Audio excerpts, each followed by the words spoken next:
Most people will never understand why they feel the way they do.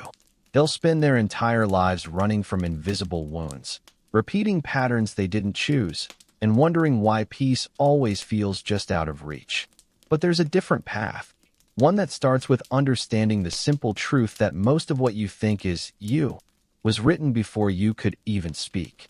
Tonight, you'll discover the life lessons no one ever taught you, the architecture of your inner world, the hidden rules of relationships, and the quiet truths about time, meaning, and what it means to be human.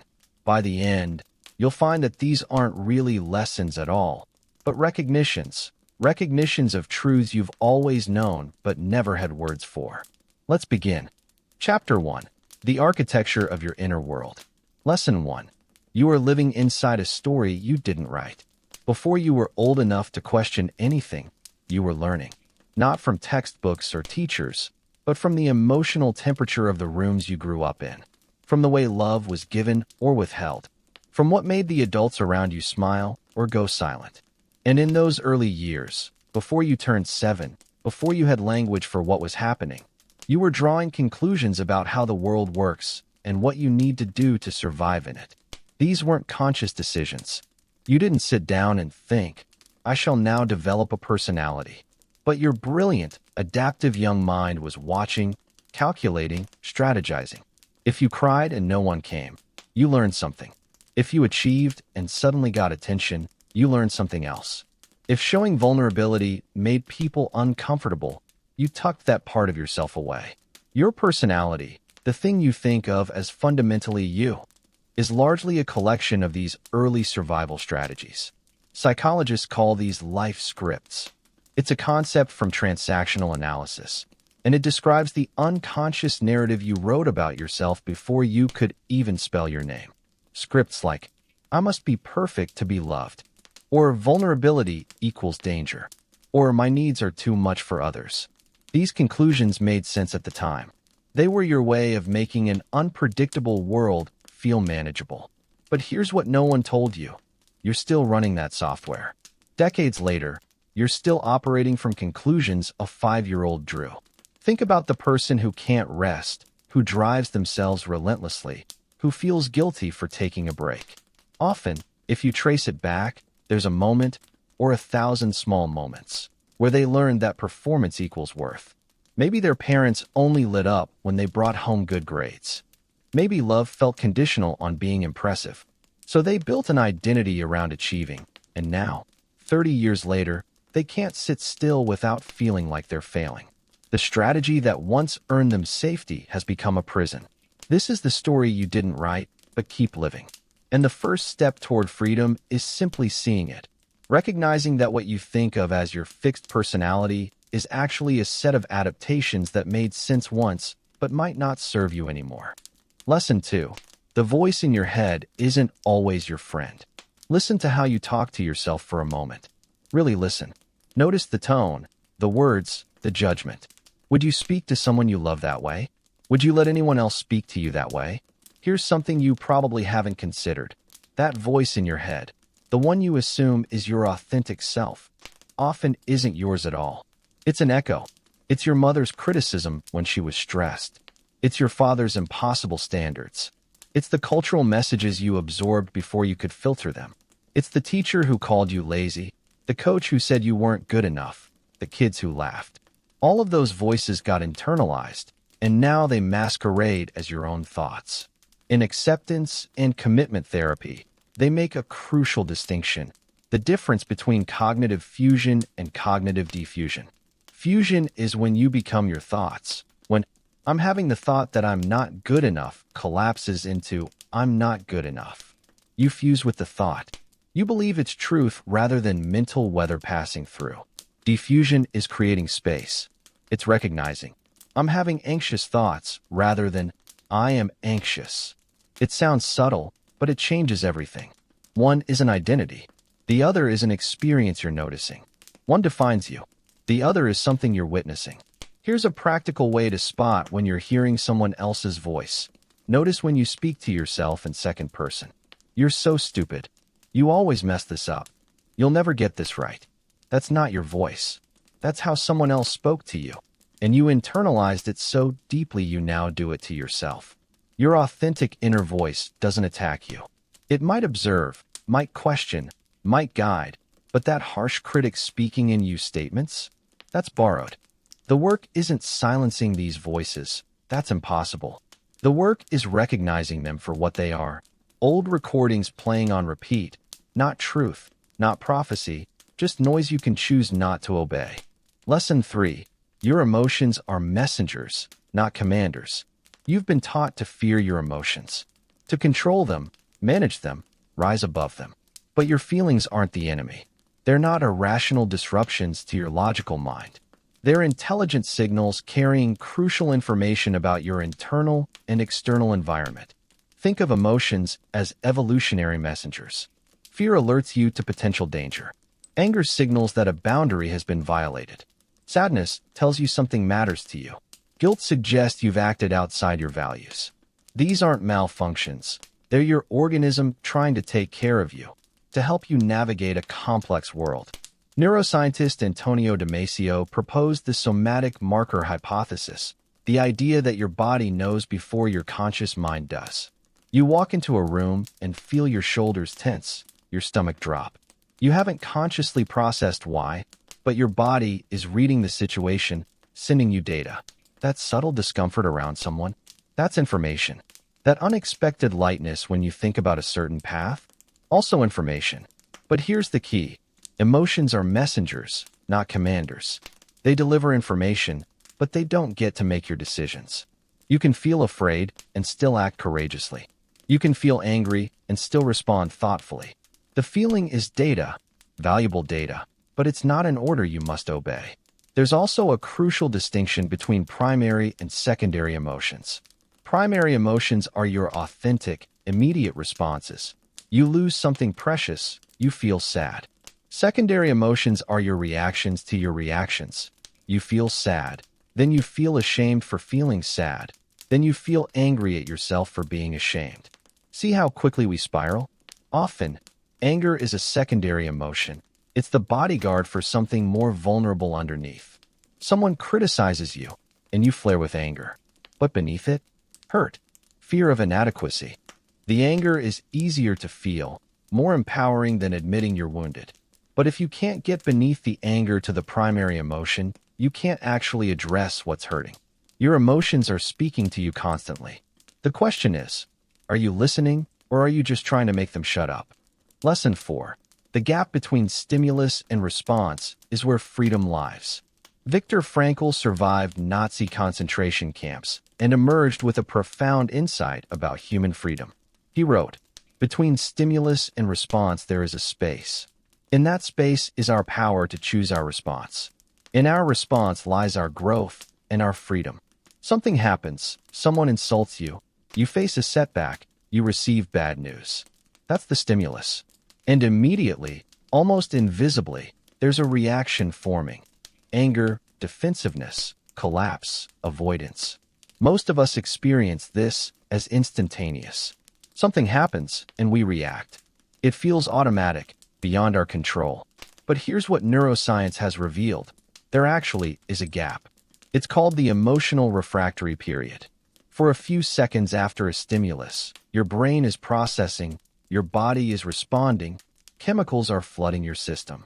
During this period, you're in the grip of the reaction. But it passes, usually within 6 to 18 seconds if you don't feed it with narrative. The practice isn't eliminating reactions. You're human, you'll react. The practice is learning to recognize that gap, that sacred pause, and slowly expanding it. From 1 second to 2, from 2 to 5, just enough space to remember you have a choice. In that gap, you can ask, what do I actually want here? How do I want to show up? Who do I want to be in this moment? Not, what do I feel like doing?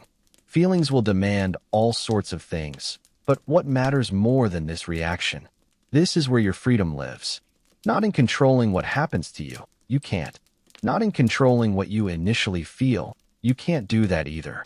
But in that brief space between what happens and what you do next, there's a sovereignty no one can take from you. The gap is measured in seconds, but it changes everything. Lesson 5. You're not damaged, you're defended. You know that thing about yourself you've been trying to fix for years? The way you shut down emotionally, the way you sabotage relationships, the way you can't stop overworking, the way you avoid conflict, the way you people please until you're exhausted. You've probably spent a lot of energy thinking something's wrong with you, that you're broken somehow, damaged. But what if you're not damaged at all? What if you're defended? Here's a reframe that might change everything. Every pattern you now consider dysfunctional was once a brilliant adaptation. Your psyche is not stupid. It didn't develop these strategies randomly. They served you. They kept you safe, helped you belong, protected something precious when you were vulnerable. The child who learned to be invisible because loud meant dangerous? That's not damage. That's genius survival. The person who becomes emotionally unavailable because opening up once led to betrayal? That's not dysfunction. That's intelligent protection. The achiever who can't stop working because rest felt like abandonment? Not broken. Defended. Every challenging pattern has a history. Somewhere in your past, this strategy worked. It got you through. The problem isn't that you developed it. The problem is that you're still using it in contexts where it no longer serves you. Think about emotional unavailability. Maybe you once opened your heart and got devastated. So you built a shield. Smart. That shield protected you through something genuinely threatening. But now you're 35, and that same shield that once saved you is preventing the very intimacy you crave. The defense that once protected you now imprisons you. The work isn't fixing yourself. You're not broken. The work is updating obsolete defenses. It's thanking the part of you that kept you safe and gently, compassionately asking if it can relax now. Thank you for protecting me. You did your job beautifully. But I'm not 5 anymore. I'm not in that situation anymore. I can handle what comes now. You're not damaged. You're defended. And defenses can be updated when you're ready. Before we continue, if you find this content valuable, please consider subscribing. It truly makes a difference. Now let's move on. Chapter 2. The Unspoken Rules of Being with Others. Lesson 6. Most people are thinking about themselves, not judging you. You replay that awkward thing you said at dinner 3 nights ago. The way your voice cracked during the presentation. The stain on your shirt you didn't notice until you got home. You're convinced everyone saw it. Everyone remembers it. Everyone is still thinking about how you stumbled over your words or laughed too loud or said something slightly off. But here's what psychology research has consistently shown.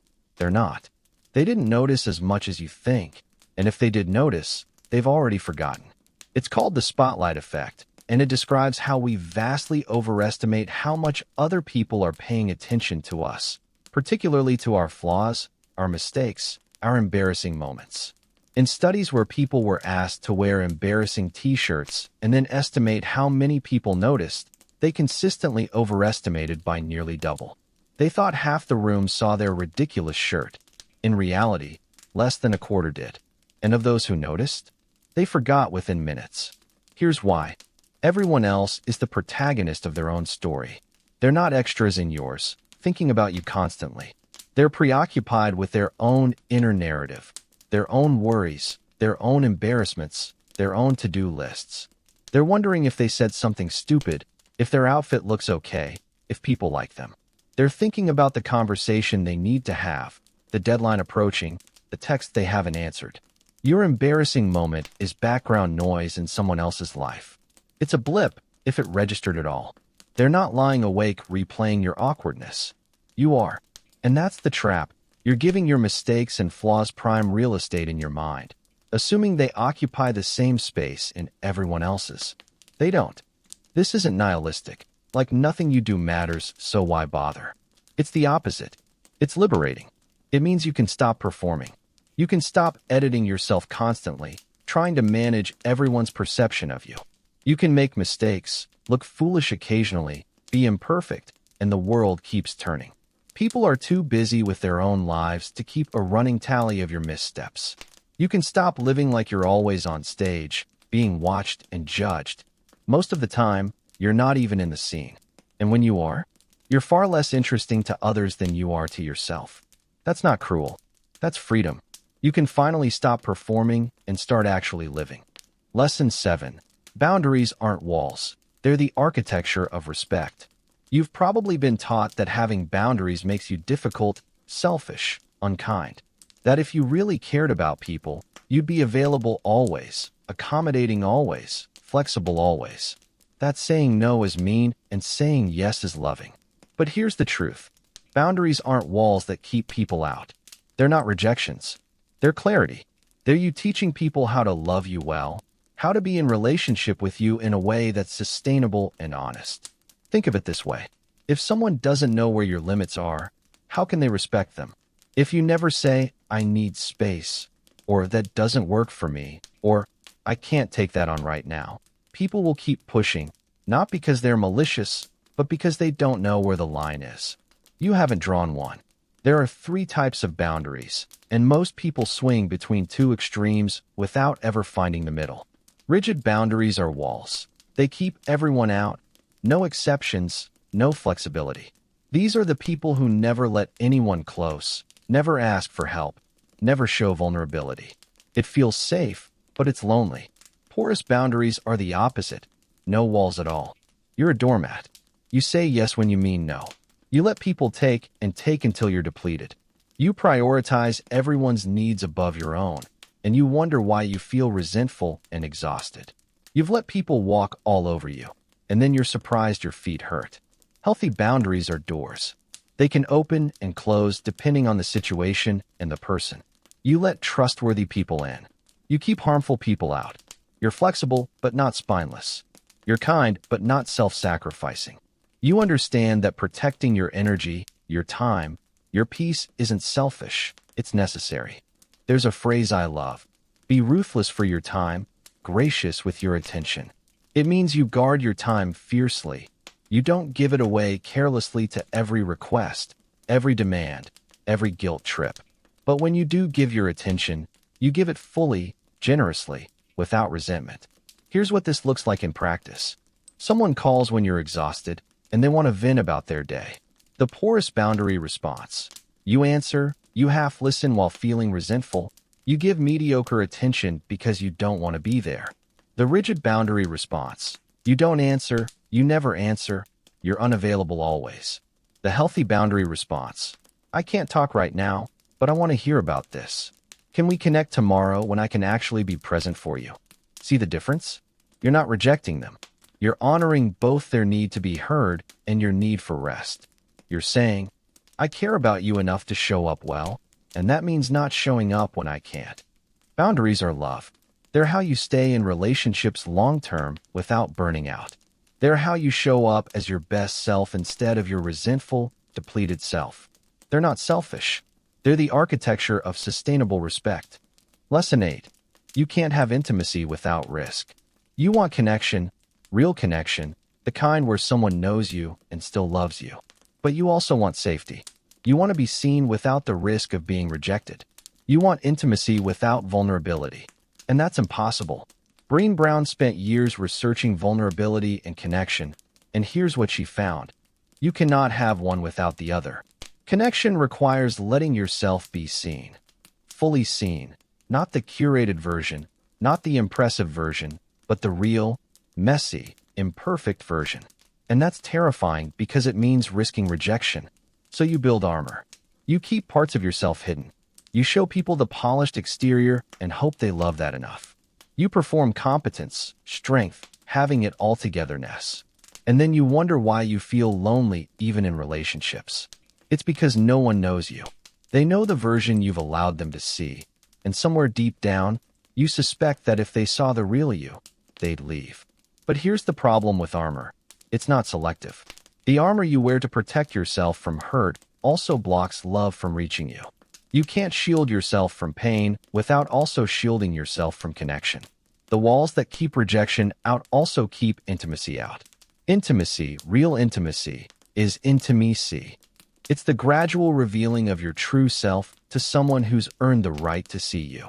Not to everyone, not all at once, but to people who've proven themselves safe, trustworthy, capable of holding what you share.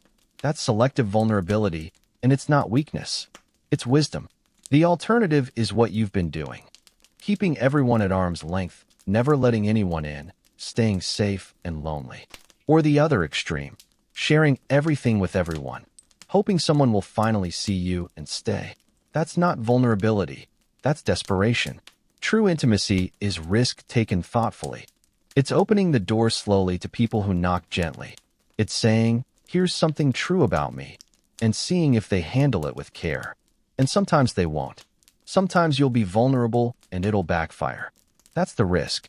But the alternative, never being known, is a guaranteed loneliness that feels like safety but is actually a prison. You can't control whether people will stay when they see the real you. Lesson 9. People can only meet you as deeply as they've met themselves. You're trying to have a meaningful conversation with someone who only speaks in surface-level pleasantries. You're trying to connect emotionally with someone who's never examined their own feelings. You're trying to go deep with someone who's afraid of depth. And you're exhausted because it feels like talking to a wall. Here's what you need to understand.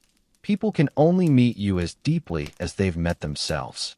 You cannot receive what someone doesn't have to give. If someone has never looked inward, never questioned their patterns, never sat with their own pain or examined their own motivations, they don't have the tools to go deep with you. Expecting emotional depth from someone who's never explored their inner world is like expecting poetry from someone who's never read. They don't speak the language. They don't even know the language exists. This is why some relationships feel perpetually shallow no matter how much you invest. You keep trying to go deeper, to have real conversations, to connect meaningfully. But they keep deflecting with jokes, changing the subject, staying resolutely on the surface. And you think maybe you're doing something wrong. Maybe if you just tried harder, they'd open up. But it's not about you. It's about their relationship with themselves. They can't go to places in themselves they've never been. They can't offer you emotional availability they haven't cultivated. They can't provide depth they don't possess. And here's the mature response. You accept people's current capacity while deciding what you need. You stop trying to extract intimacy from people who can't provide it. You stop resenting them for not being where you are. You recognize, this is where they are right now, and that's okay. But it also might mean this relationship can't give you what you need. You can love someone and still acknowledge they're not capable of meeting you where you are. That's not judgment. That's reality. And you get to decide if that's enough for you or if you need to find your depth elsewhere. You can't make someone do their inner work. You can only decide whether you'll keep waiting for them to start. Lesson 10. The quality of your relationships depends on your relationship with conflict. You think avoiding conflict keeps the peace. You think smoothing things over, letting things slide, not bringing up the thing that bothered you. You think that's what protects the relationship. But conflict avoidance doesn't preserve peace. It accumulates poison. Every time you bite your tongue when something hurts you, every time you pretend you're fine when you're not, every time you swallow your frustration to avoid a difficult conversation, you're adding a brick to a wall between you and the other person. You think you're protecting the relationship, but you're slowly suffocating it. The Gottman Institute has spent decades researching what makes relationships last, and here's what they found. It's not whether you fight. Happy couples fight. Struggling couples fight. The difference isn't the presence of conflict. It's how you handle it and whether you repair after. Healthy relationships require the ability to say hard things with love. To say, I felt hurt when you said that, instead of pretending it didn't sting. To say, I need something different from you, instead of silently resenting that your needs aren't being met. To say, we need to talk about this, instead of letting it fester. Rupture and repair actually create stronger bonds than never rupturing at all. When you can fight and then repair, when you can hurt each other and then come back together, apologize, reconnect, you learn something crucial. This relationship can handle tension. You don't have to be perfect. You don't have to walk on eggshells. You can be real, you can mess up, and the relationship survives. But that requires being willing to engage with conflict, not avoid it. It means saying, I felt hurt when you canceled on me last minute without explanation, instead of withdrawing into cold silence and hoping they figure out what they did wrong. It means showing up for the hard conversation instead of disappearing when things get uncomfortable. The irony is that the relationships where you never fight aren't peaceful, they're fragile. One big conflict will shatter them because you've never built the muscles for working through difficulty. But relationships where you regularly, respectfully engage with conflict? Those are resilient. You've proven to each other that you can handle hard things together. So the question isn't, how do I avoid conflict? The question is, can I engage with conflict in a way that brings us closer instead of tearing us apart? Can you say the hard thing without attacking? Can you hear the hard thing without defending? Can you repair after you rupture? That's what determines whether your relationships deepen or deteriorate. Lesson 11. Not everyone who loves you knows how to love you well. This might be the hardest thing to accept about relationships. Someone can genuinely love you and still be completely wrong for you. Someone can care deeply about you and still hurt you consistently. Someone can have good intentions and still have a harmful impact. Love and compatibility are different things. Love and health are different things. And pretending they're the same will keep you stuck in relationships that damage you while insisting, but they love me. Maybe they do, but love isn't enough.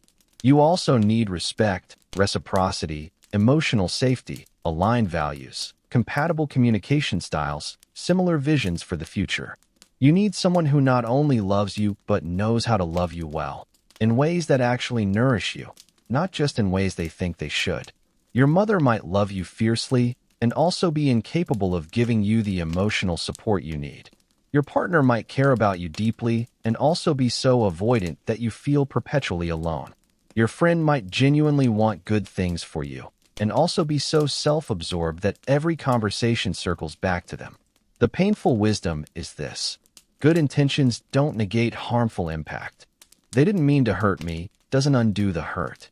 They're trying their best doesn't mean their best is enough for what you need. You can acknowledge their love and their limitations simultaneously.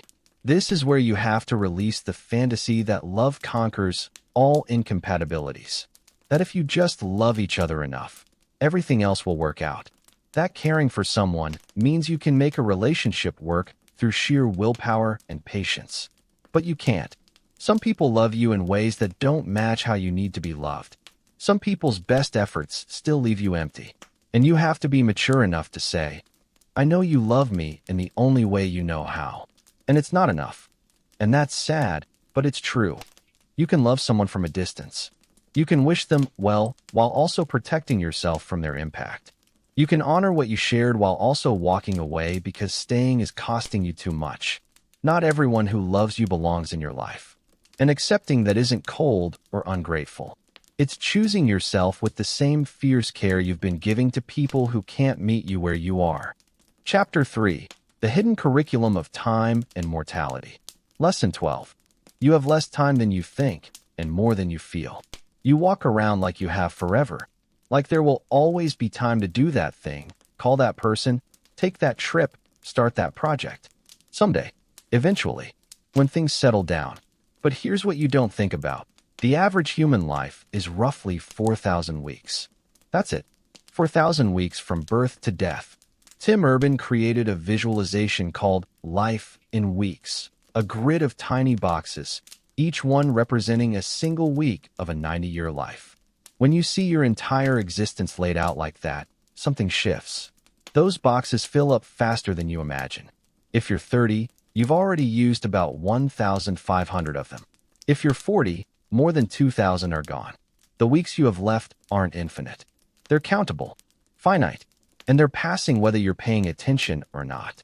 This creates a paradox you need to hold. You have less time than you think and more than you feel.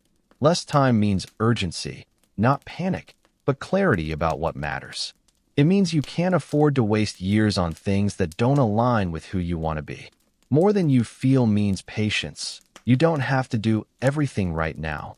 This week, in a frantic scramble, you have time to build slowly, to learn gradually, to let things unfold. The danger is swinging to extremes. Reckless urgency makes you burn out trying to cram everything into now, terrified you're running out of time. Passive complacency makes you procrastinate indefinitely, assuming someday will take care of itself. Both are traps. The wisdom is this: live with intention but not desperation. Move with purpose but not panic. Understand that your time is limited, so stop spending it on resentment, on relationships that drain you, on work that deadens you. But also understand you have enough time for what truly matters if you stop dispersing your attention on everything else. 4,000 weeks sounds like a lot until you realize how fast they disappear. Then it sounds like barely enough. And that realization, that your time is precious because it's finite, can either paralyze you or clarify everything. Let it clarify. Let it show you what's worth your weeks and what's been stealing them. Lesson 13. The future you imagine is a fantasy that will never arrive. You tell yourself a story. When I get the promotion, then I'll feel successful. When I meet the right person, then I'll be happy. When I lose the weight, then I'll feel confident. When I achieve this goal, then my life really begins. But here's the truth psychologists have known for decades. That future never arrives the way you imagine it. It's called the arrival fallacy. This belief that reaching a milestone will fundamentally transform how you feel. Harvard psychologist Dan Gilbert spent years studying what he calls impact bias, our tendency to vastly overestimate how much future events will affect our happiness. We think getting the thing will change everything. It doesn't. You get the promotion. For a week, maybe two, you feel great. Then it becomes normal. The novelty fades. The baseline returns. You're still you, with the same insecurities, the same patterns, the same internal narrative. The external circumstance changed, but your internal experience barely shifted. You meet someone, fall in love, and think, finally, I'm complete. But 6 months in, you're arguing about dishes and feeling lonely even though you're not alone. The relationship didn't fix the emptiness you brought into it. You lose the weight, and for a moment, you feel different. But then you look in the mirror and find new flaws. The goal shifted. Now it's about muscle tone or skin or something else.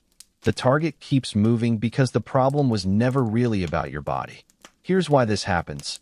Every future moment becomes present. When you arrive at the future you've been fantasizing about, it's no longer the future, it's now. And now always carries the same you with the same patterns. You bring yourself to every new circumstance. Your anxiety, your self-doubt, your way of relating to the world, it all comes with you. The life you're waiting to start when conditions are perfect? You're living it right now. This is it. The promoted you, the married you, the fit you, they're all still you. And if you can't find peace, purpose, or satisfaction now, you won't magically find it then. The circumstances will change, but you won't, unless you do the internal work. So stop postponing your life until you reach some imaginary arrival point. Start living now, as you are, where you are, because this is the only moment you ever actually get.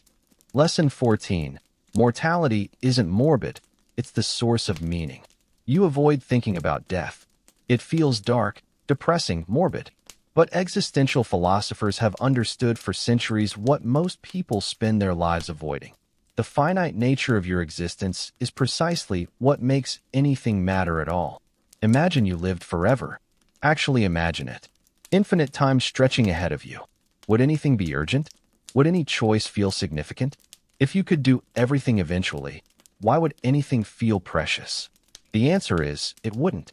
Without the constraint of time, without the reality of endings, nothing would carry weight. You could hurt someone today and repair it in 1,000 years. You could waste a decade and have infinite decades left. Nothing would matter because everything would be endlessly deferrable. But you don't have infinite time. And that's not tragic.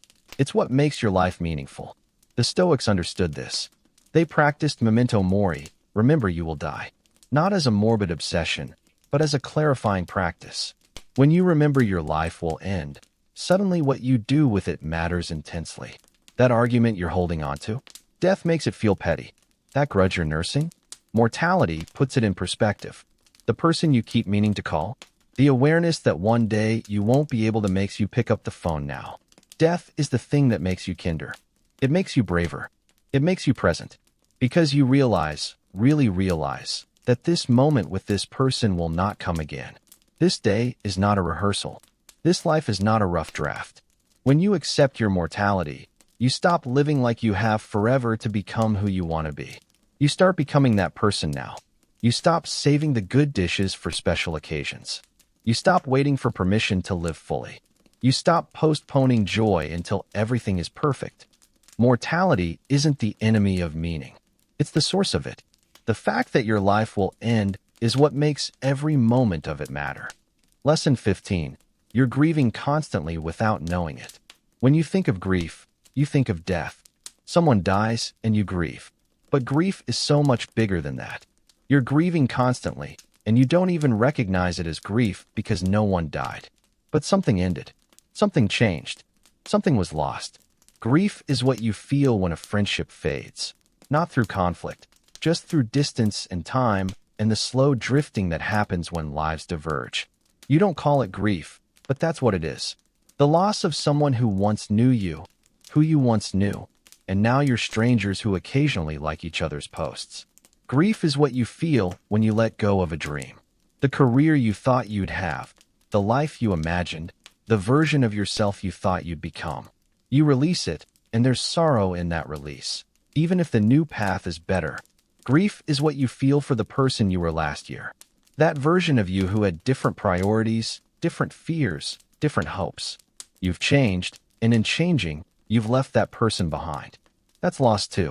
It's called ambiguous loss, grieving something that's gone but not acknowledged. There's no funeral, no ritual, no space to mourn. So you just keep moving, wondering why you feel this vague sadness you can't name. It's grief. For the life you're no longer living. For the people who are no longer in it. For the versions of yourself you've outgrown. The problem is you don't let yourself feel it. You rush past it. You tell yourself it's not a big deal. You should be over it. It's not worth being sad about. But grief doesn't ask permission. It lives in your body, waiting to be acknowledged. What if you let yourself grieve these small endings? What if you said, I'm sad this friendship isn't what it was. I'm mourning the dream I had to release. I'm grieving the version of myself I've left behind. Not dramatic, just honest. Just making space for the loss instead of pretending it doesn't exist. Grief is how you honor what mattered. And these things, these friendships, these dreams, these former selves, they mattered. So let yourself feel it. Let yourself grieve. It's not weakness. It's how you move forward carrying what was precious instead of dragging what you've refused to release. Lesson 16. The present is all you ever actually have. You've heard it 1,000 times. Be present. Live in the now. And it sounds like a cliche, like something stitched on a pillow. But here's the neurological reality that makes it more than a platitude. Your brain only ever experiences now. The past doesn't exist except as a present memory. When you're replaying that conversation from last week, you're not in the past. You're here, now, thinking about the past. The future doesn't exist except as a present imagination. When you're worrying about tomorrow, you're not in the future. You're here, now, imagining the future. This moment, right now, as you listen to this, is all there is. It's not trivial. It's not just a stepping stone to some more important future moment. This is it. This is the only place where your life actually happens. Every moment you spend lost in past regrets or future anxieties is a moment you're not here. You're somewhere else in your mind, missing the only time that's real.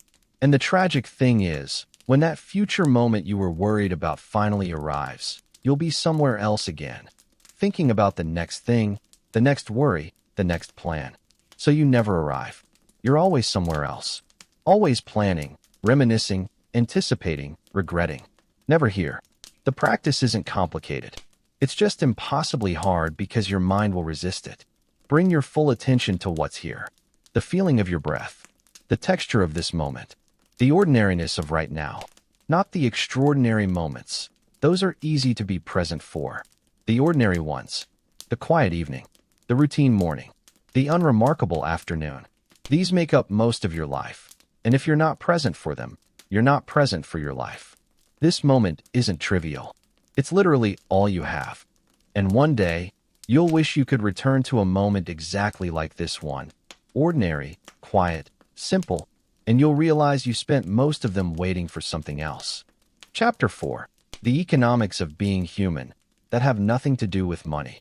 Lesson 17. Attention is the currency of your life. You think money is your most valuable resource. You budget it, save it, stress about it. But there's something far more precious you're giving away carelessly every single day: your attention. And unlike money, once you spend attention, you can never get it back. Where your attention goes, your life follows. This isn't metaphorical, it's literal. The things you pay attention to become your experience, shape your thoughts, form your memories, and ultimately construct what you call your life. William James, one of the founders of psychology, said it perfectly.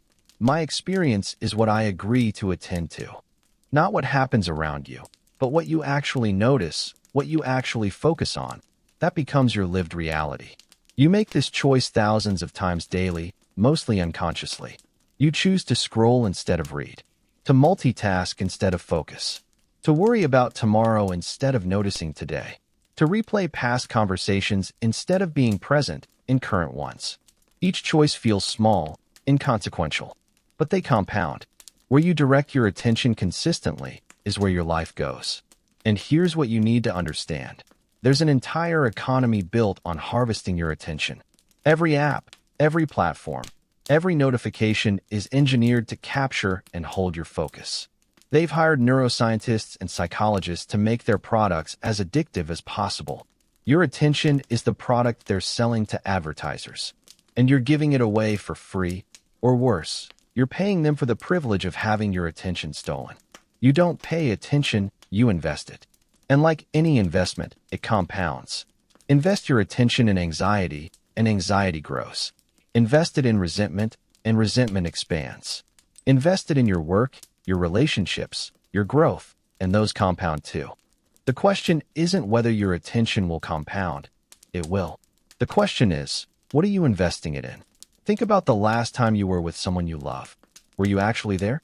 Or were you physically present, but mentally scrolling through your phone, replaying your workday, planning tomorrow? Your body was in the room, but your attention, your actual presence, was elsewhere. And that person felt it. They felt the absence of you even though you were sitting right there. This is the tragedy of a distracted life. You're never fully anywhere. You're at work thinking about home. You're at home thinking about work.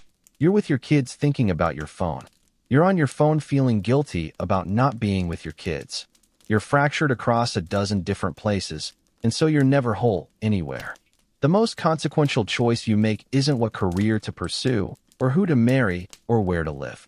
It's what you pay attention to, moment by moment, day by day. Because that choice, repeated thousands of times, becomes your life. You can have all the money, all the success, all the relationships, but if your attention is always elsewhere, you'll never actually experience any of it. So ask yourself, where is your attention right now? And where has it been spending most of its time? Because wherever it's been, that's where your life has been. And wherever it goes next, that's where your life will follow. Lesson 18. You're richer than you think in ways that actually matter. You're focused on the wrong kind of wealth. You're measuring richness in dollars, in square footage, in the things you own or want to own. But research consistently shows something surprising. Once your basic needs are met, once you have food, shelter, safety, additional money barely moves the happiness needle. What does matter? Time affluence. Time affluence is the feeling of having enough time to do what matters to you. And time poverty, feeling constantly rushed, stressed, behind, affects your well-being more than financial poverty does above a basic threshold. You can be materially wealthy and time poor, and you'll be miserable. You can be materially modest and time rich, and you'll likely be content. Think about what actually constitutes wealth in a life well lived. Freedom, to spend your days as you choose, not as someone else dictates. Peace, a nervous system that isn't constantly activated, a mind that isn't perpetually anxious. Authentic connection, people who know you deeply and love you anyway. Health, a body that works, that doesn't hurt, that allows you to move through the world. These are the things money cannot buy, and they're worth more than anything money can. Here's what happens with material wealth: hedonic adaptation. You get the nicer car, and for 2 weeks, it feels amazing. Then it becomes your baseline. It's just your car now. You get the bigger house, and initially, you're thrilled. 6 months later, it's just where you live, and you're noticing what's wrong with it instead of what's wonderful. You upgrade your phone, your clothes, your lifestyle, and each time, the boost in happiness is brief. Then you adapt. The new normal becomes normal, and you're looking for the next upgrade. This is the treadmill of acquisition. You keep running, keep buying, keep upgrading, thinking the next thing will finally bring lasting satisfaction.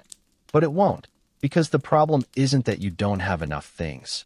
The problem is you're trying to fill an internal void with external stuff, and it doesn't work. It has never worked. It will never work. So what does it mean to redefine success?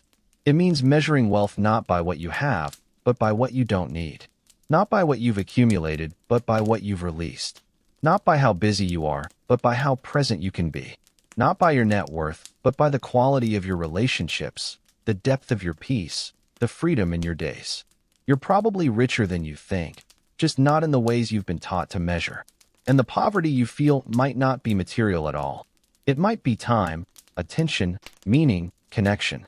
Those are the currencies that actually matter. And you can start investing in them right now. Lesson 19. Energy management matters more than time management. You've been obsessed with managing your time.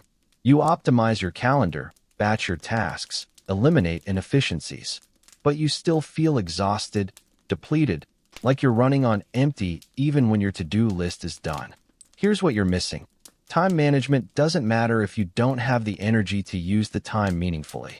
Tony Schwartz, who's spent decades studying performance, argues that energy, not time, is the fundamental currency of high performance and well-being. You can have 12 hours in a day, but if you have no energy, those hours are worthless. You'll drag through them, accomplish little, feel terrible. There are 4 types of energy you need to manage: physical, emotional, mental, and spiritual. Physical energy is the foundation: sleep, nutrition, movement. If you're running on 5 hours of sleep and living on coffee, nothing else will work. Your body is the source. If it's depleted, everything else suffers. Emotional energy is your capacity to connect, to feel, to be present with others and yourself. If you're emotionally drained from toxic relationships, from constant stress, from unprocessed feelings, you have nothing left to give. You become numb, irritable, disconnected. Mental energy is your ability to focus, to think clearly, to make decisions. Decision fatigue is real. By the end of a day of constant choices, your mental energy is spent. That's why you eat poorly at night, why you can't focus on difficult tasks in the evening, why everything feels harder. Spiritual energy is about purpose, meaning, alignment with your values. When what you're doing feels meaningless, it drains you faster than anything else. You can work half as many hours on something meaningful and feel energized, or twice as many on something meaningless and feel dead inside. Here's the wisdom. Know what drains you and what replenishes you in each domain. That toxic friend, emotional drain, that morning walk, physical replenishment, that project that aligns with your values, spiritual nourishment, that doom-scrolling habit, mental depletion. And here's the counterintuitive part. An hour in nature might give you more productive energy than 3 hours of forced work.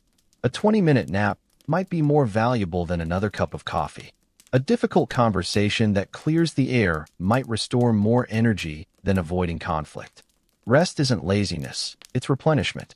And without replenishment, you can't sustain output. You're not a machine. You're a biological organism with renewable but finite energy. And if you keep treating yourself like a machine, pushing through exhaustion, ignoring your needs, optimizing for productivity over well-being, you won't just burn out. You'll hollow out. Manage your energy, and the time takes care of itself. Lesson 20. The things you own end up owning you. Tyler Durden was right about at least one thing. The things you own end up owning you. Every possession comes with a hidden cost that nobody mentions when you're buying it. That thing you bought, it's not just sitting there passively. It requires mental space.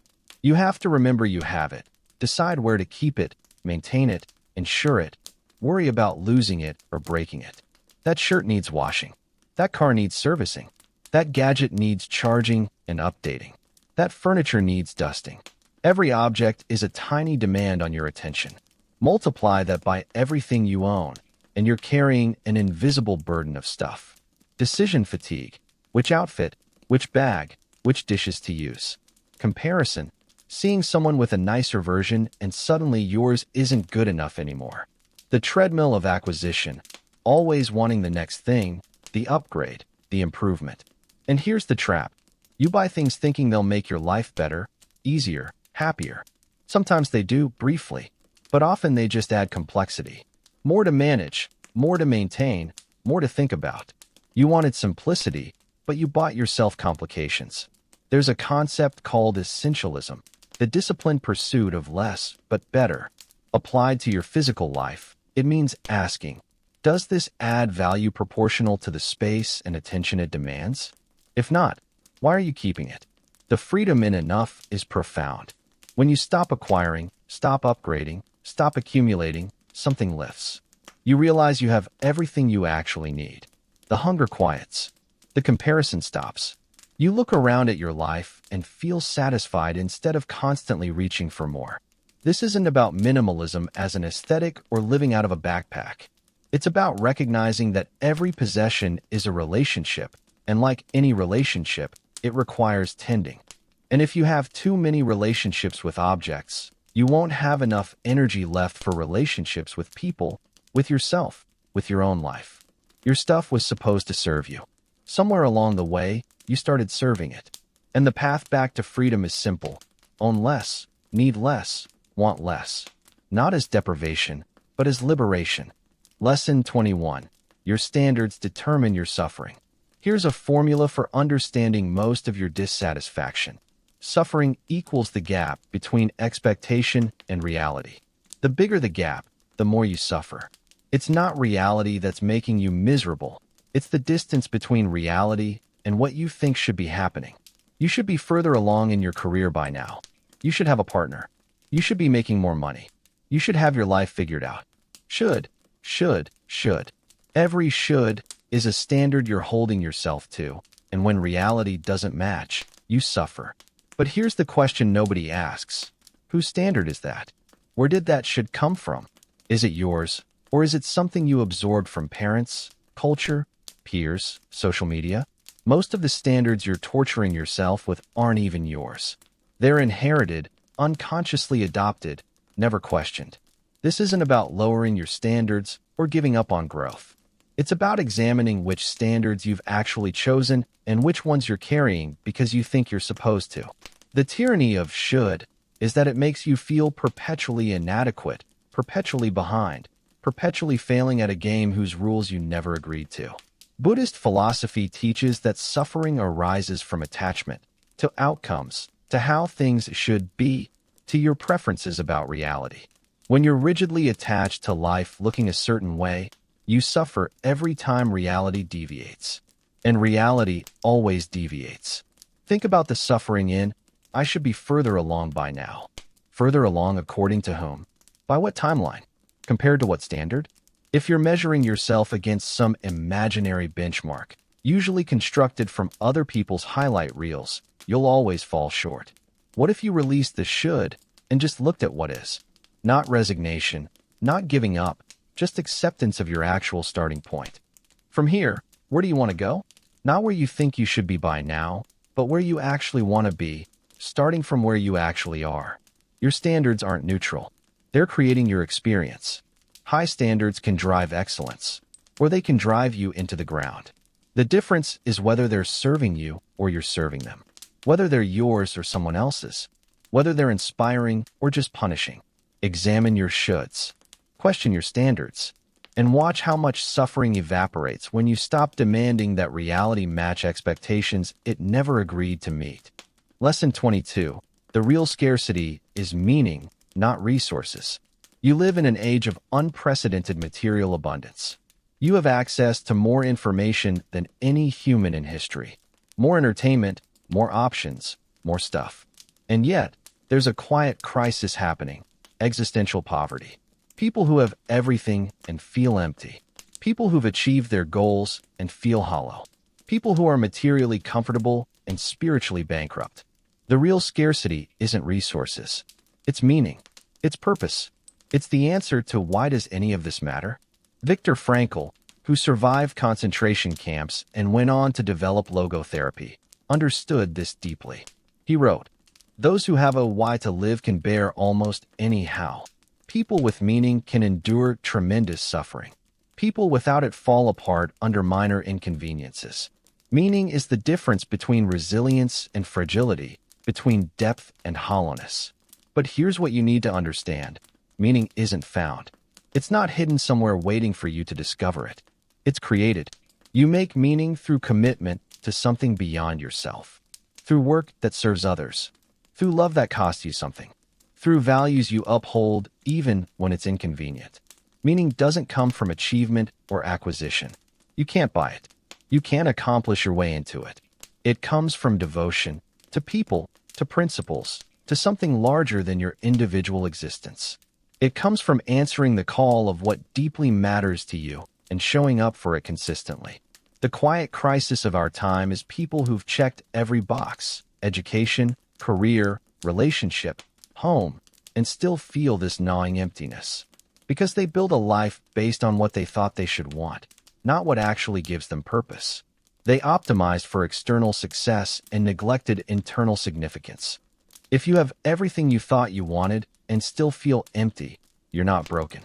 You're experiencing the predictable result of pursuing the wrong things. Things that look like they'd matter but don't. Goals that society told you to chase, but that don't actually fulfill you. So what creates meaning? Connection that's real. Work that contributes. Values you live by. Challenges you face that force you to become more than you were. Beauty you notice and create. Love you give without expectation of return.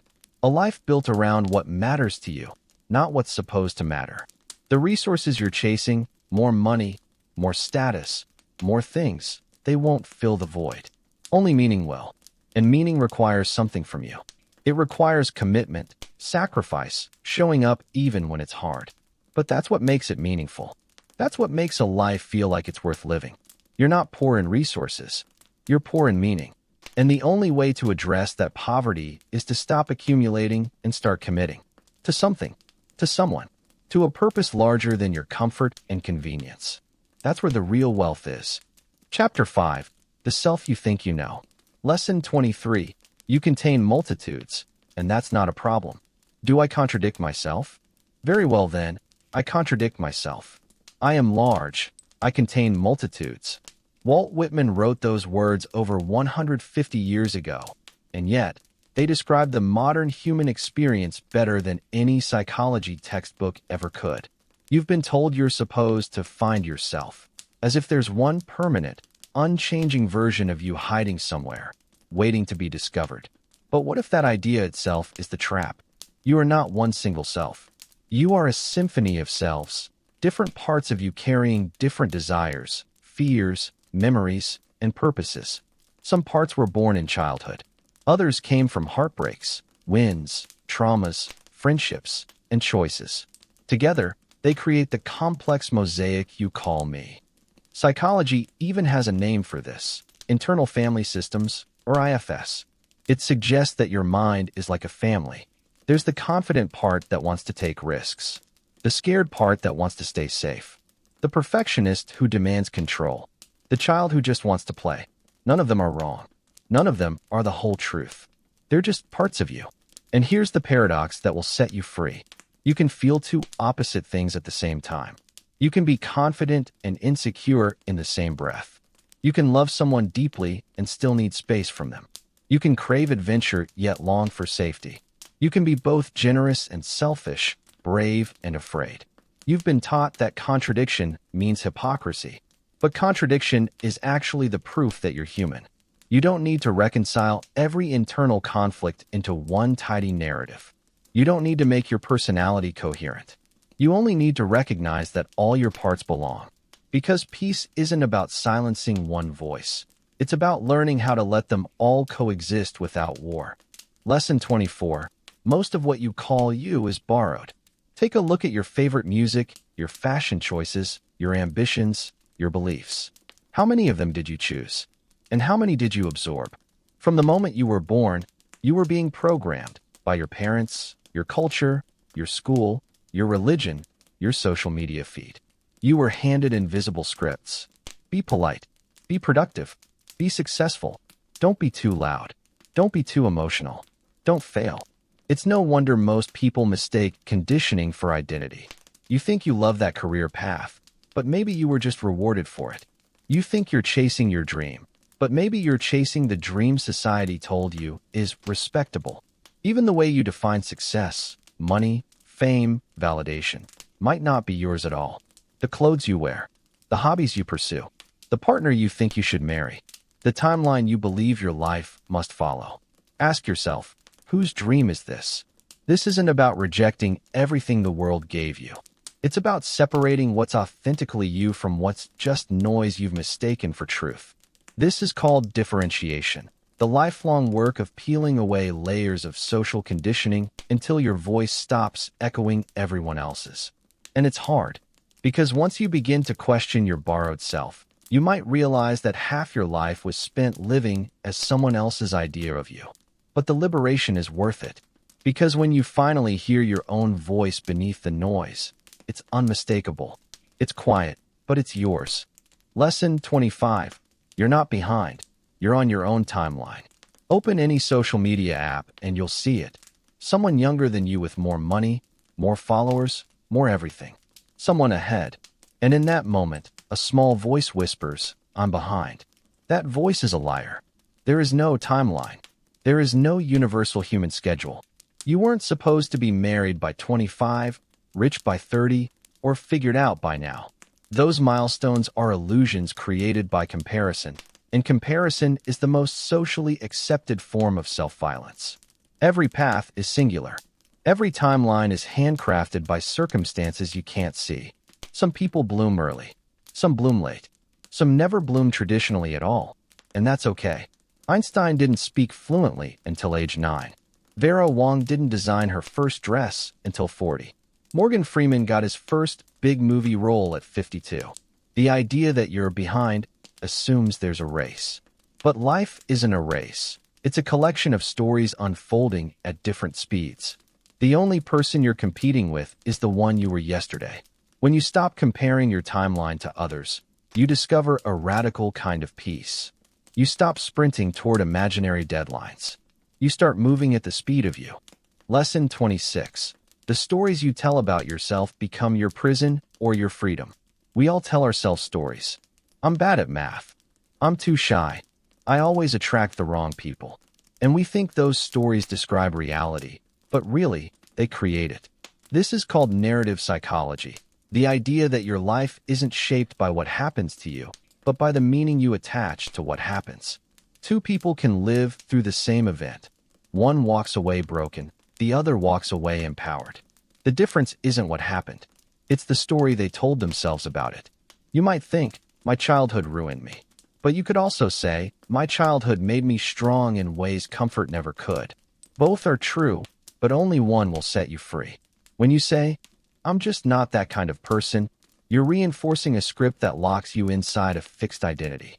But the truth is, you're not a fixed character in a set story. You're the author, and you can revise anytime you want. You can rewrite, I'm bad at relationships, into, I'm learning how to love better. You can rewrite, I'm a failure, into, I'm still in the middle of my story. Every time you shift your narrative, your life shifts with it. Because your brain listens to the words you repeat. It turns them into reality. So be careful what you tell yourself, because you're the most convincing narrator you'll ever meet. Lesson 27. Act your way into a new mindset. You've read the books. You've watched the videos. You've taken the courses. You understand everything about change, except how to actually do it. That's because understanding doesn't equal transformation. Insight isn't evolution.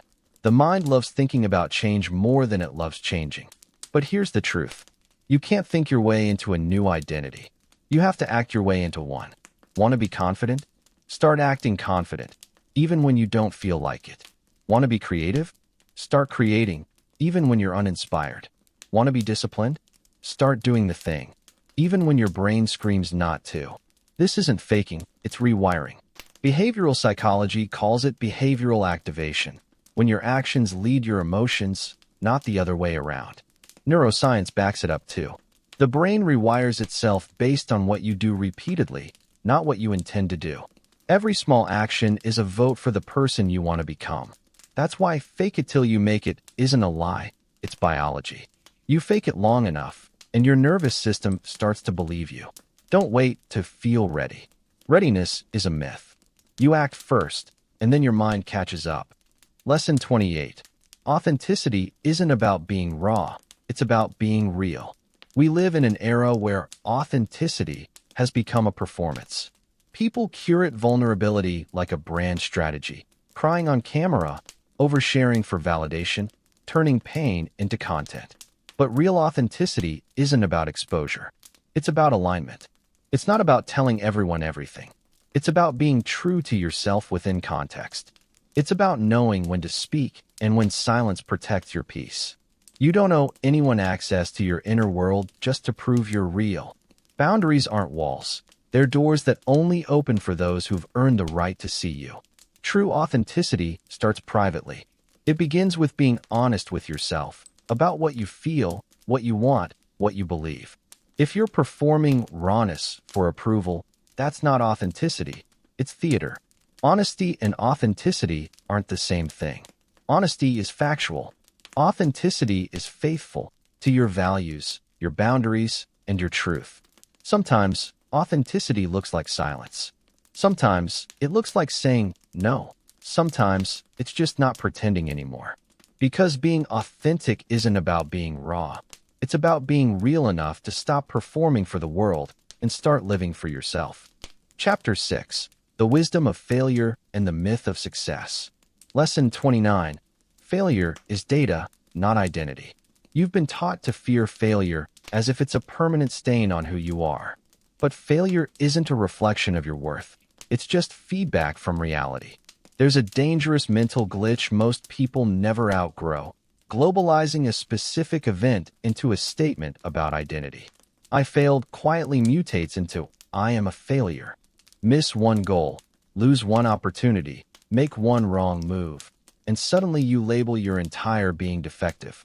That's the cognitive trap that kills growth before it even begins. Because once you fuse failure with identity, you stop experimenting. You stop risking. You stop evolving. But every failure carries data. Every rejection, every setback, every misstep reveals something precise. What doesn't work? What needs refinement? What requires more patience, more skill, more awareness? Carol Dweck's research on the growth mindset proves this scientifically. People who see abilities as flexible, malleable through effort, improve faster, adapt easier, and recover stronger than those who see abilities as fixed. The fixed mindset says, I failed, therefore I'm not capable. The growth mindset says, I failed, therefore I just discovered what needs to change. That shift sounds small, but it's everything. It moves you from shame to curiosity, from paralysis to iteration. Failure is part of the debugging process of becoming human. Every iteration reveals more of your potential. You wouldn't call a scientist a failure for an experiment that didn't work. You'd call them a learner. You are that scientist. Your life is your lab. Stop labeling the data as defeat. Lesson 30. The things you regret most will be your inactions, not your mistakes. Bronnie Ware, a palliative care nurse, spent years listening to the regrets of the dying. And do you know what almost none of them said? I wish I hadn't tried. I wish I hadn't risked it. Their regrets were the opposite. I wish I had the courage to live a life true to myself. I wish I hadn't cared so much about what others thought. I wish I'd expressed my feelings. They didn't regret the failures. They regretted the fears that stopped them from even trying. Because here's the truth. Mistakes fade. You adapt, you learn, you heal. But inaction lingers. It festers quietly, growing heavier each year, whispering what if until the end. The mind is merciful with action regrets. It finds lessons, it finds closure. But it's brutal with inaction regrets, because there's no story, no resolution, just a blank space where something could have been. The risk you didn't take. The dream you postponed. The person you never told you loved. These are the ghosts that follow people to their graves. So the real courage isn't in succeeding, it's in showing up. The relationship that failed taught you about love. The business that collapsed taught you about resilience. The idea that flopped taught you how to think deeper. But the thing you never start? That teaches you nothing. You won't regret trying and losing. You'll regret never daring to play the game. Lesson 31. Success without fulfillment is the ultimate failure. We live in a culture that worships achievement. The trophies, the titles, the bank balances, the blue check marks, proof that you've made it. But success, when it's disconnected from meaning, becomes a golden cage. You see it everywhere. Executives with burnout, influencers with depression, doctors and lawyers quietly hollowed out by the very careers they chased for validation. They climbed the ladder of success, only to realize it was leaning against the wrong wall. Tony Robbins once said, "Success is getting what you want. Fulfillment is living in a way that feels right to your soul." One can exist without the other, and often does. The problem isn't ambition. The problem is unexamined ambition. You set goals based on what society rewards, not on what your soul needs. You achieve them, and instead of joy, you feel emptiness. Because you succeeded at becoming someone you never actually wanted to be. That's why success, on its own, is a terrible compass. It tells you where to go, not why you're going. The real question isn't, am I successful? It's, am I becoming who I want to be? Because success is external, it can be given and taken away. But fulfillment is internal. It's the quiet satisfaction of living in alignment. If your success costs you your peace, your authenticity, or your connection to yourself, then what you've achieved isn't victory. It's loss dressed as glory. Lesson 32. You don't need to earn your worth. This might be the hardest truth to accept. You don't have to prove your value to anyone. Not through achievement, not through productivity, not through usefulness. You were born enough, and nothing you do can add or subtract from that fact. But the world doesn't teach that. It teaches conditional worth. It teaches you that being valuable means being valuable to others. Your grades, your income, your looks, your output, they become your currency of belonging. And soon you start to believe, if I stop performing, I'll stop matching. That's the root of burnout. Not overwork, but over-justification for existence. You start measuring your days in metrics. How much you accomplished, how much you produced, how much approval you earned. And when you inevitably rest, you feel guilt. Because rest doesn't fit into the productivity equation. But your worth isn't an equation. It's a constant. It was whole before you did anything and remains whole even when you do nothing. That's not a self-help slogan. It's the foundation of mental health. Because if your worth depends on achievement, you'll never feel safe. The moment you lose, you'll collapse. The truth is, you were already enough before you won anything. And if you lost it all tomorrow, you'd still be enough.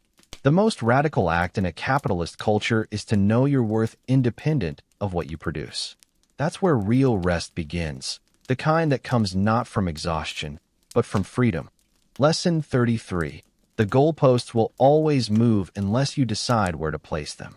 You finally get what you wanted, then it doesn't feel like enough.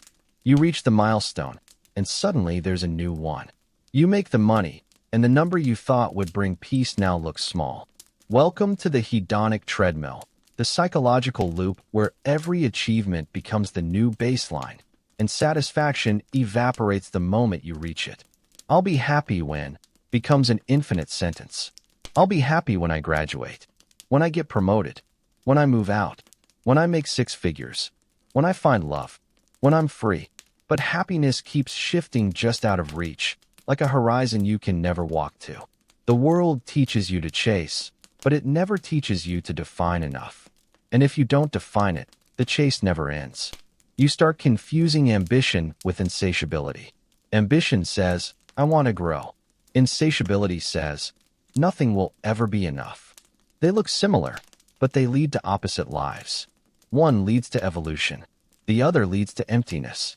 You must consciously decide, what does enough look like for me? Not for society, not for comparison, but for me.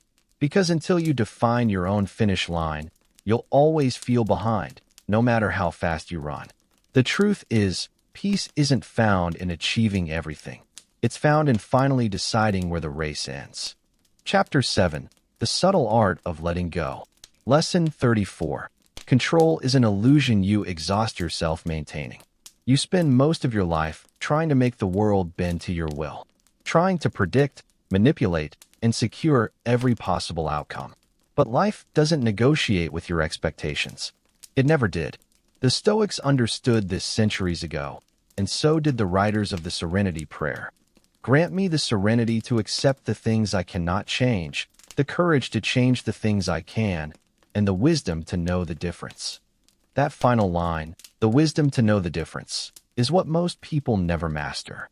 Because most people are fighting on the wrong battlefield. They waste their strength trying to control what was never theirs to command. You can control your attention, your effort, your values, your choices. You cannot control outcomes, other people, the future, or the past. And yet, anxiety lives precisely in that gap, the space between what you want to control and what reality refuses to obey. You think worry is preparation, but it's just tension without traction. You think control will keep you safe, but it only keeps you exhausted. Reality doesn't owe you predictability. The weather changes, people leave, plans fall apart. When you accept that uncertainty isn't an error in the system, but the system itself, something miraculous happens. Peace. Letting go of control doesn't mean indifference. It means choosing to focus your energy on what's actually yours. Your effort, your integrity, your presence in this moment. The rest, let it unfold. Because the more you try to grip life, the more it slips through your fingers. But when you relax your hand, you finally feel its texture, the raw, unpredictable, living pulse of existence. Lesson 35. Forgiveness is not about condoning. It's about freeing yourself. Forgiveness is one of the most misunderstood acts of strength. People think it means saying, what you did was okay. But that's not forgiveness. That's delusion. Forgiveness doesn't excuse the act. It ends your enslavement to it. When you hold on to anger, you think you're punishing the other person, but really, you're keeping them alive inside your nervous system. You replay the betrayal, the insult, the wound, over and over, injecting poison into your own bloodstream while hoping they'll taste it. Buddhism says it plainly. Holding on to anger is like drinking poison and expecting the other person to die. Forgiveness isn't about them. It's about you. It's the act of saying, I will not carry your damage any longer. You don't forgive because they deserve peace. You forgive because you do. You don't forgive because the past was acceptable. You forgive because you refuse to let it dominate your present. Resentment keeps you spiritually handcuffed to the moment you were hurt. Forgiveness cuts the chain, not to erase the past, but to release you from it. The irony? When you finally stop waiting for an apology, you stop needing one. Because you realize you were never waiting for their change. You were waiting for your own freedom. Forgiveness is that freedom. The quiet decision to stop living inside the story of what broke you. Lesson 36. You must grieve the life you thought you'd have before you can embrace the one you have. No one teaches you to grieve what never happened. The career that didn't take off. The relationship that never lasted. The version of yourself that never became real. But that grief is real. It's invisible, unacknowledged mourning for the life you imagined. This should have been, that still haunts the edges of your days. We call it disappointment. But really, it's grief without a funeral. You see, letting go isn't just about releasing what was. It's about releasing what never was, but should have been. You built blueprints in your head, a future where everything made sense, where the story of your life unfolded cleanly. But reality had other plans. And here's the hard truth. You can't build a new life while clinging to the architecture of an old dream. Acceptance doesn't mean resignation. It means finally facing what is instead of arguing with what was supposed to be. You can still create beauty from the ruins. You can still find meaning in the path you didn't plan. But first, you must grieve. You must let yourself feel the ache of lost possibilities. Because only when you fully mourn the imagined life can you step into the real one. The one that's still waiting for you. Raw and unfinished, but honest. Lesson 37. Some chapters have to close for new ones to begin. We love beginnings, new jobs, new relationships, new versions of ourselves. But endings? We avoid them like death itself. Yet every life transition is a form of death, the death of what was familiar, of who you once were. And without that death, nothing new can grow. Holding on to what's dying doesn't preserve it. It suffocates you both. The friendship that no longer feels alive. The identity that no longer fits. The dream that no longer excites you. You cling, not because it's right, but because it's known. But growth demands space. Something must end for something else to begin. Not every person is meant to walk your whole journey. Not every version of you should survive every chapter. And that in-between space, the one where you've left the old but haven't yet arrived at the new, is sacred. It's uncomfortable, yes, but it's also creative. It's the womb of becoming. Don't rush to fill it. Don't panic when things feel uncertain. That's where your next self is being formed. The wisdom of life is not in holding tighter. It's in knowing when to let go gracefully. Because some stories only make sense once you've closed the book. Lesson 38. You can't heal what you don't feel. Most people don't heal. They distract. They drown. They bypass. They mask their pain with productivity, working harder so they don't have to feel. They sugarcoat it with toxic positivity, convincing themselves everything happens for a reason, while quietly rotting inside. They numb it with substances, scrolling, constant motion, anything to avoid stillness, because stillness is where the pain lives. But you can't heal what you won't feel. Carl Jung said, "The only way out is through." Pain is not your enemy. It's your teacher.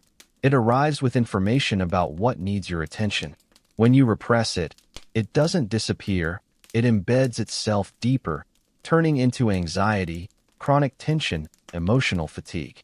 Unfelt emotions don't vanish. They metastasize. The irony of healing is that it requires surrender. You have to stop running and turn toward the thing you fear most. The grief, the anger, the shame. Feeling doesn't destroy you. Resistance does. Because once you finally let the pain exist, fully, without judging it, it starts to move. It starts to dissolve. That's what integration means. Befriending your shadow. Welcoming back the parts of you you've rejected or exiled. Healing isn't fixing yourself. It's meeting yourself, all of yourself, with compassion instead of avoidance. Because only what is felt can be freed. Lesson 39. Peace is not the absence of conflict. It's the presence of acceptance. Most people spend their lives waiting for peace to arrive once everything calms down. Once the bills are paid. Once they're loved back. Once life finally behaves. But that's not peace. That's postponement. If you're waiting for life to stop being chaotic before you feel okay, you'll wait forever. Because life is chaos. It's unpredictable, unfair, and messy. The trick is not to eliminate the storm. It's to find stillness inside it. Peace isn't the absence of conflict. It's the ability to hold pain and beauty in the same breath. It's realizing you can be sad and grateful, broken and healing, lost and guided, all at once. That's what acceptance is, not passive surrender, but active alignment with reality as it is. The Stoics understood this deeply. They taught that it's not what happens that disturbs you. It's your judgment about it. When you drop the argument with reality, suffering softens into clarity. You stop saying, "Why me?" and start asking, "Now what?" Peace comes when you no longer need circumstances to cooperate for you to feel whole. It's the quiet knowing that life will never be perfect, but you can still be present. That you can't control the wind, but you can adjust your sails. Because real peace isn't found after the storm. It's found in the eye of it. Chapter 8. The Untaught Philosophy of Existence. Lesson 40. Meaning is not found. It's created through commitment. You keep waiting for your life to make sense. As if one morning you'll wake up and the universe will hand you a letter explaining what you're supposed to do. That day will never come. There is no pre-written script. There's only you, standing in the middle of chaos, deciding what matters enough to dedicate your time, energy, and soul to. Viktor Frankl, a psychiatrist who survived the Nazi concentration camps, discovered something profound in humanity's darkest place. People can endure almost anything if they have a why. He called it logotherapy, the idea that the deepest human drive is not pleasure or power, but meaning. And meaning doesn't exist out there. It's constructed through commitment to a purpose, a person, or a principle that transcends the self. Frankl described 3 pathways to meaning. First, creative work, what you give to the world through effort, skill, or creation. Second, love and relationships, the act of seeing and being seen deeply by another. Third, how you respond to unavoidable suffering, your attitude in the face of what you cannot change. Meaning doesn't arrive through endless searching or thinking. It emerges when you pour yourself into something that matters to you. The artist finds it in the devotion to her craft, the parent in nurturing their child, the scientist in seeking truth, the volunteer in easing someone else's pain. Stop hunting for meaning like it's buried treasure. Start authoring it through what you choose to commit to. Purpose isn't found. It's forged in the fire of consistency and care. Lesson 41. You are simultaneously insignificant and infinitely significant. You are a speck, a flicker of life on a tiny blue dot orbiting an average star among billions of galaxies. In cosmic terms, your existence barely registers. Every empire, every religion, every achievement, dust in the span of eternity. From that angle, it's absurd to think your personal problems matter. And yet, zoom in, and everything changes.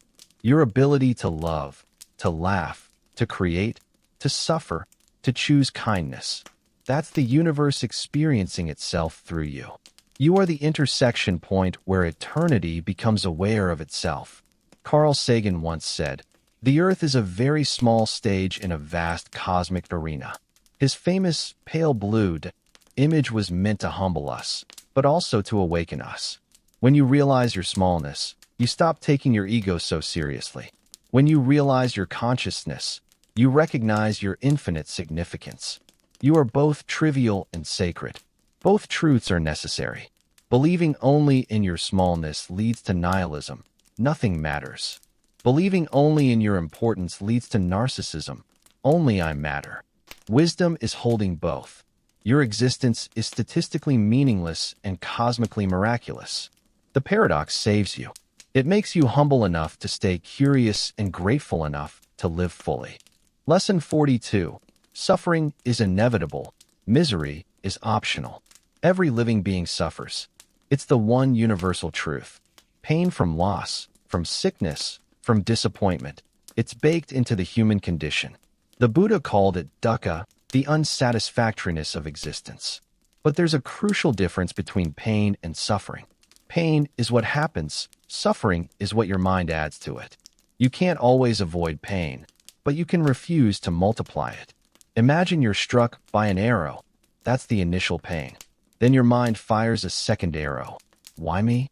This is unfair. I'll never recover. That second arrow is misery, and it's self-inflicted. When you drop the narrative, when you feel pain without turning it into a story, it becomes cleaner, simpler, less toxic.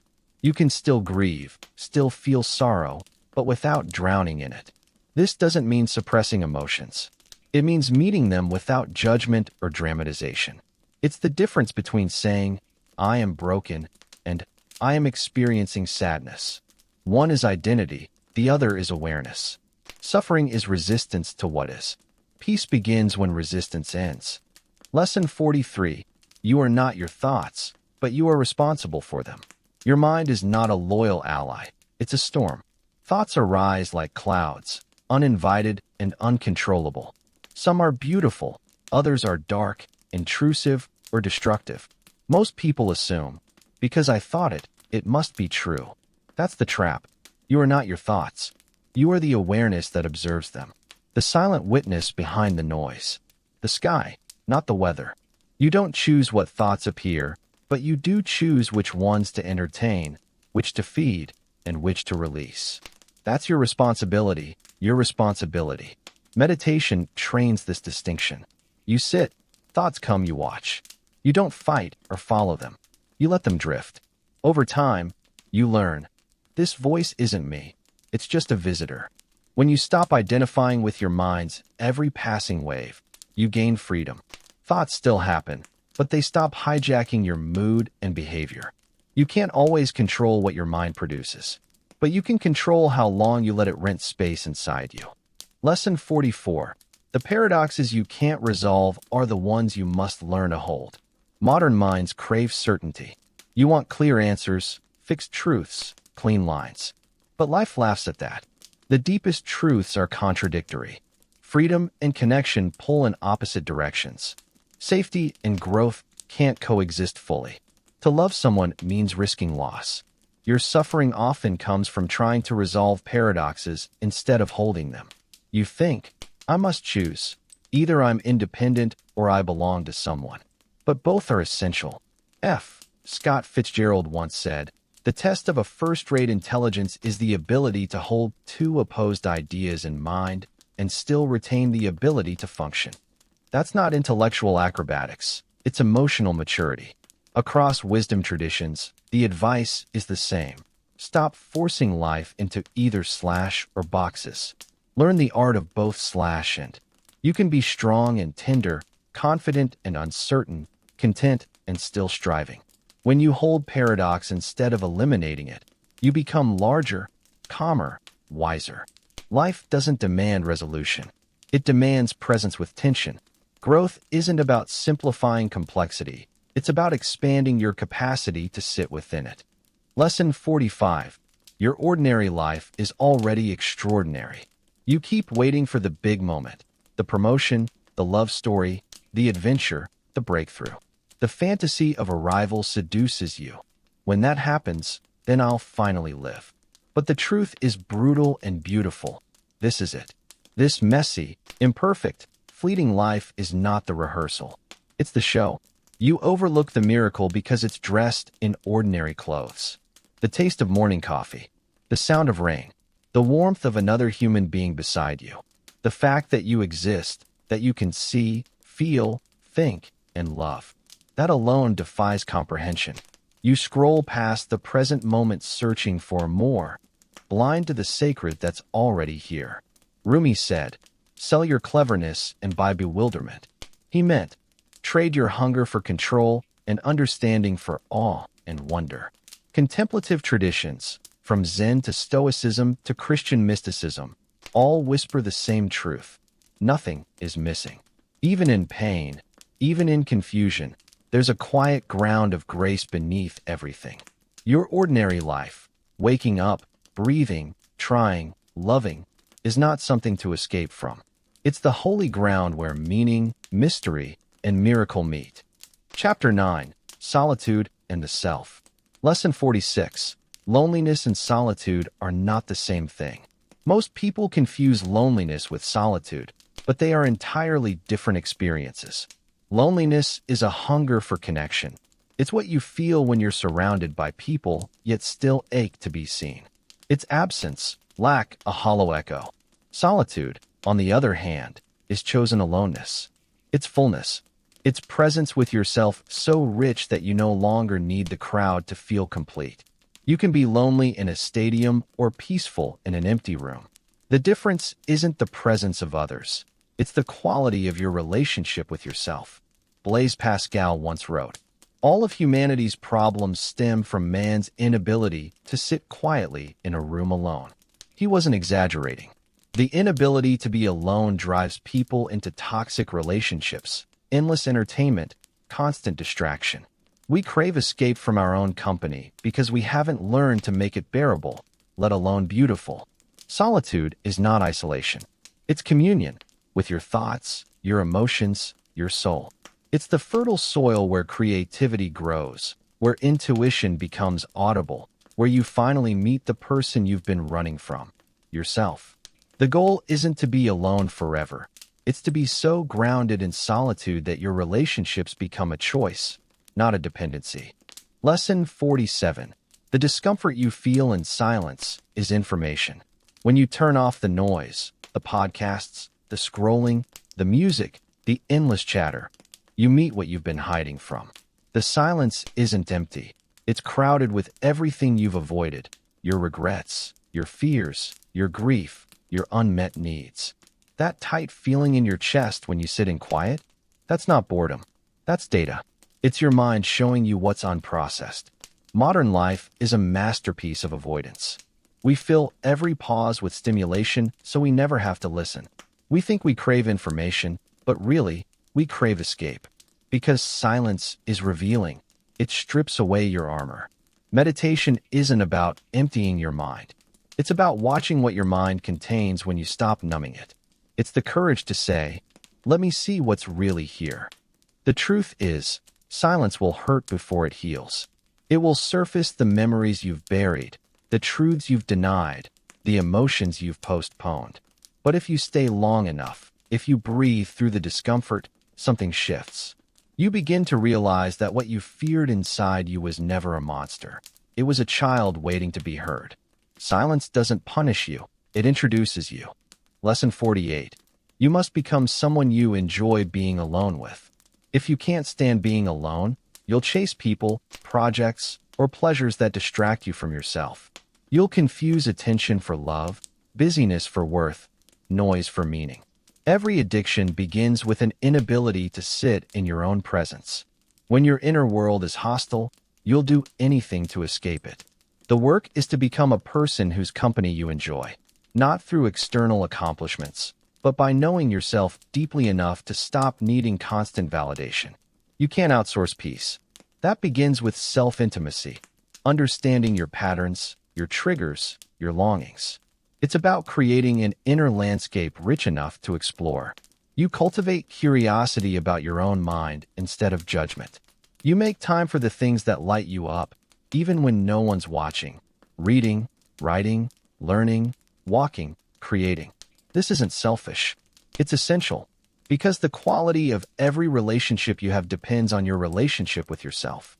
If your inner world is empty, your connections become parasitic. You take instead of give. But when you enjoy your own company, love becomes overflow, not dependency. Peace doesn't come from being alone. It comes from being at home within yourself. Lesson 49. Most of your wisdom lives in silence, not in more information. You're drowning in information, but starving for wisdom. You can read 1,000 books, scroll through endless advice, listen to countless experts, and still feel lost. Because wisdom doesn't come from input. It comes from integration. The constant noise of modern life, notifications, opinions, content, creates an illusion of learning while disconnecting you from your own intelligence. Your intuition, your deeper knowing, your body's wisdom, they all speak quietly. You just don't give them room. That's why the most profound answers come when you stop searching. On long walks, in showers, in stillness. Because your mind finally stops grasping, and your deeper intelligence whispers what's been true all along. Create silence not as an escape from the world, but as a portal back to yourself. Start with small practices. Mornings without your phone, walks without earbuds, evenings without screens. Sit with boredom instead of running from it. Boredom is not emptiness. It's the doorway to creativity. It's the space your imagination needs to breathe. When you stop filling every moment, insight begins to rise like mist from a still lake. You don't need more input. You need more silence to hear what your soul has been trying to say. Lesson 50. You are allowed to outgrow people, places, and versions of yourself.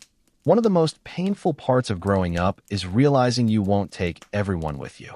Some friends, some habits, some dreams. They belong to older versions of you. To keep evolving, you'll have to release them. You'll feel guilt for it. You'll feel the weight of others' expectations, the silent pressure to stay who you were so they can stay comfortable.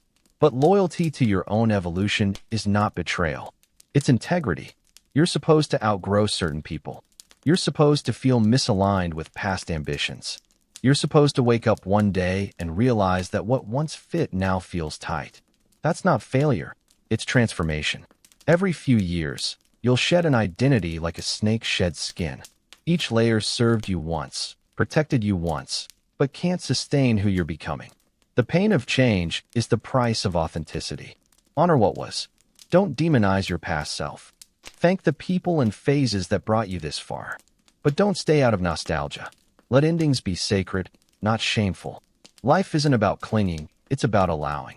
Let yourself become unrecognizable to the person you once were. That's not loss. That's evolution. Chapter 10. The body you've been ignoring. Lesson 51. Your body keeps the score of everything you haven't processed. You live inside your body every second of your life. But most people treat their body like a container for the real you, something to push, punish, or decorate, rather than something to listen to. Your body has been whispering to you for years. Every tight shoulder, every knot in your stomach, every tension in your jaw, these are not random. They are messages. Messages from the parts of you that never got the chance to speak. The psychiatrist Bessel van der Kolk, in his book The Body Keeps the Score, explains something profound. When emotions are never expressed, when trauma is never processed, your body becomes the archive of it all. It stores what your mind refuses to remember. Think about it. How many times have you said, "I'm fine," when you were anything but fine? Your words lied, but your body didn't. The headache, the back pain, the chronic fatigue, they were your body's way of saying, "Something inside me is still unresolved." You see, the body and mind were never separate. Your thoughts create chemistry. Your beliefs alter your heartbeat. Your biography, everything that's ever happened to you, becomes your biology. That's why sometimes illness appears out of nowhere. Not because you did something wrong, but because your body finally got tired of carrying unspoken pain. Trauma doesn't disappear just because you ignore it. It hides in your muscles, your posture, your breath. And it waits. It waits for you to stop, to be quiet, so it can finally be heard. When people start healing, they often cry for reasons they can't explain. Or they shake, or they feel heat rise through their chest. That's not weakness. That's the body releasing stories it never got to tell. You can't think your way out of what you felt your way into.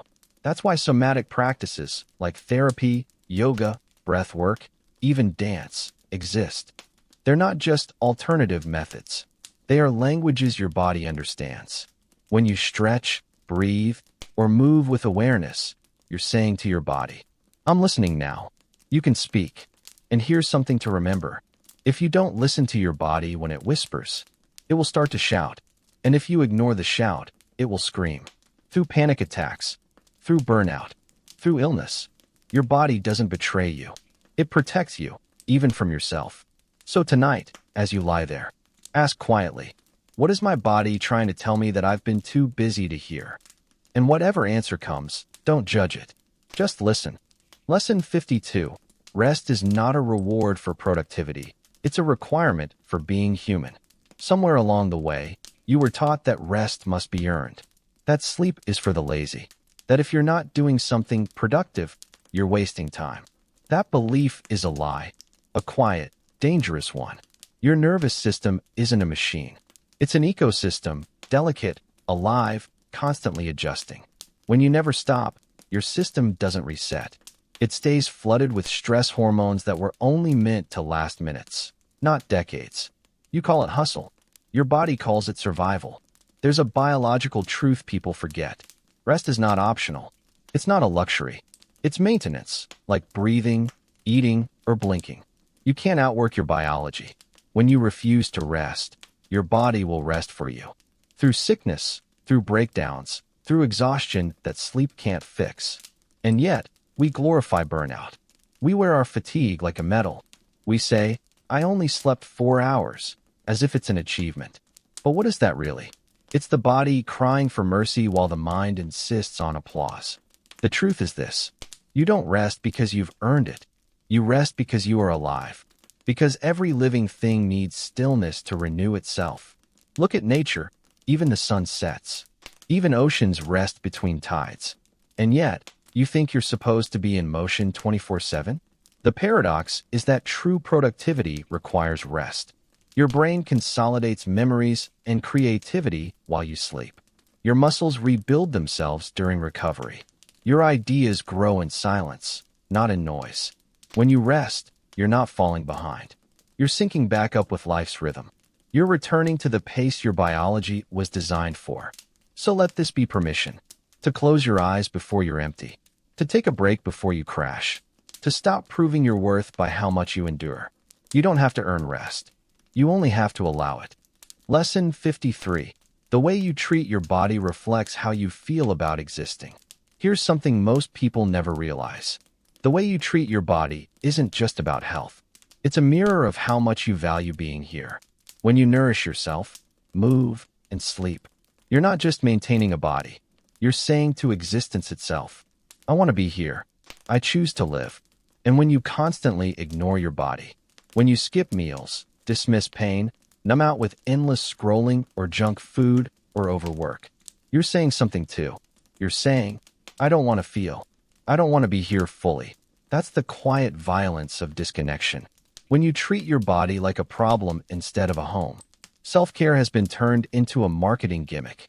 But at its core, it's something sacred. It's not about fancy skincare routines or expensive retreats. It's about respect. Respect for the body that carries you through every heartbreak, every joy, every morning you wake up. When you move your body, feed it real food, let it sleep deeply, you're building a relationship with life itself. Because your body is life. It's the only place you will ever live. Ignoring your body's needs is like ignoring your best friend's cries. Eventually, that friendship withers. You stop trusting yourself. You stop hearing what your body is trying to say. Start rebuilding that trust. Start small. Ask, what does my body need right now? And then, actually listen. Maybe it needs water. Maybe it needs movement. Maybe it needs you to stop scrolling and just breathe. You don't have to be perfect. You just have to stop being cruel. Because when you stop punishing your body for existing, when you treat it like something worth caring for, your entire life begins to soften. You feel more grounded, more present, more real. You stop living in your head and start living in the world again. And that's when something subtle but profound shifts inside you. You no longer just survive your days. You inhabit them. Lesson 54. Pleasure is not frivolous. It's essential.